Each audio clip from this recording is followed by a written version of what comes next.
পাকিস্তান একটি দেশ যেখানে প্রকৃতি, সংস্কৃতি এবং মানুষের জীবন ধারণের রূপ বৈচিত্র্যময়। দক্ষিণ এশিয়ার এই দেশটি পরিপূর্ণ প্রাকৃতিক সৌন্দর্যে, ঐতিহ্যবাহী জীবনযাত্রায় এবং আধুনিক শহরের কোলাহলে।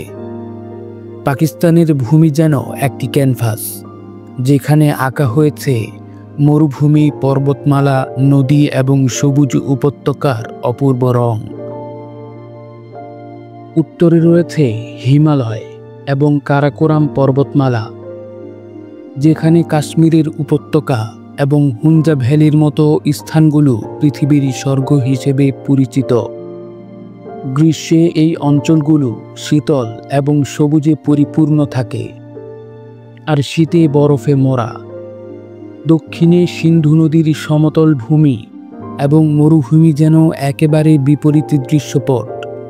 এখানকার সন্ধ্যার আকাশ লাল গোলাপি রঙে সেজে ওঠে, যা প্রকৃতি প্রেমীদের মন কেড়ে নেয়।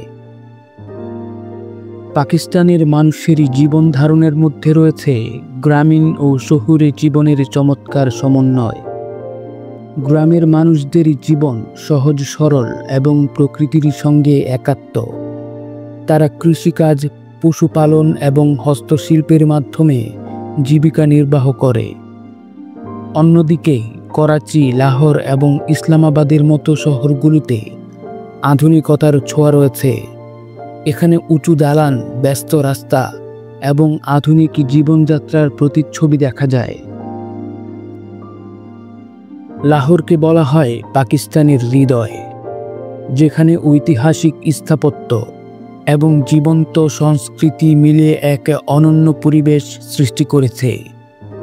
বাদশাহী মসজিদ, লাহোর ফোর্ট এবং শালিমার গার্ডেনের মতো স্থাপত্য শুধু দেশের নয়, বরং পুরো পৃথিবীর আকর্ষণ। করাচি পাকিস্তানের বৃহত্তম শহর, দেশের অর্থনৈতিক কেন্দ্র।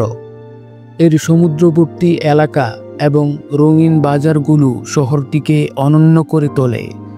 ইসলামাবাদ দেশের রাজধানী, পরিচ্ছন্ন ও পরিকল্পিত একটি শহর। পাকিস্তানের গ্রামীণ জীবন শান্তিপূর্ণ এবং প্রাকৃতিক। গ্রামের বাড়িগুলো সাধারণত মাটির তৈরি, চারপাশে থাকে ফসলের ক্ষেত, আম গাছ এবং সরু পথ। এখানকার মানুষ অতিথিপরায়ণ এবং সরল জীবনযাপন করে থাকেন। গ্রামীণ মেলা এবং ঐতিহ্যবাহী নৃত্য এদের জীবনের এক অংশ। পাকিস্তানের রাস্তাঘাটের মধ্যে বৈচিত্র্য লক্ষণীয়। দেশের ব্যস্ত সড়কগুলোতে থাকে যানবাহনের জটলা, হর্নের শব্দ আর মানুষে পরিপূর্ণ পথ। অন্যদিকে পাহাড়ি এলাকায় সরু ও আঁকাবাঁকা রাস্তা, যেখানে গাড়ি চালানো একদিকে চ্যালেঞ্জিং, আবার অন্যদিকে রোমাঞ্চকর।